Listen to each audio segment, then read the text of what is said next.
Il existe en Russie un hôpital abandonné, où des visiteurs affirment entendre des voix dans un bâtiment censé être vide depuis des années. Un lieu réel, immense, et longtemps laissé à l'abandon.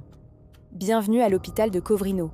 Construit dans les années 1980, ce projet devait devenir l'un des plus grands hôpitaux de Moscou.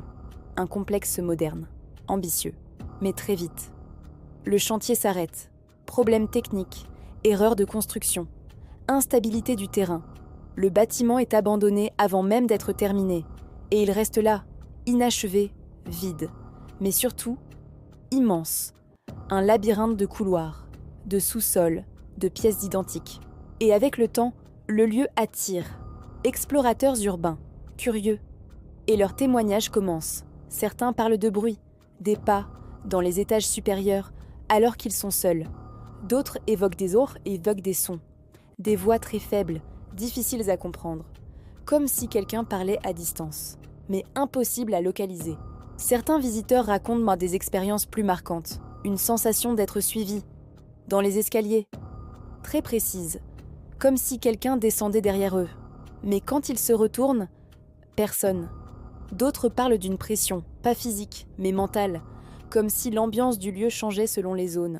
Certaines parties du bâtiment seraient plus lourdes, plus oppressantes, sans explication visible. Et ce qui revient souvent, ce sont les sous-sols, les zones les plus profondes, les plus sombres.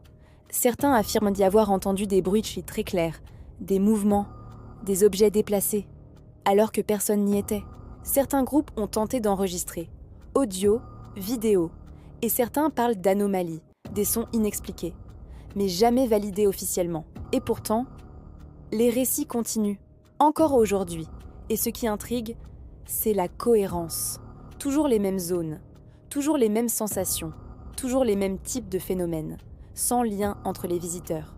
Les sceptiques ont des explications, un bâtiment inachevé, une acoustique complexe, des résonances, le vent, les structures métalliques, et surtout, l'effet psychologique, un lieu immense, vide, oppressant. Le cerveau peut interpréter, amplifier, créer des illusions. Mais malgré ça, un point reste difficile à ignorer, la répétition. Pourquoi autant de personnes décrivent-elles la même chose ? Pourquoi les mêmes escaliers, les mêmes sous-sols, les mêmes sensations ? Et ça pose question. Aujourd'hui, le site a été partiellement démoli, mais son histoire reste.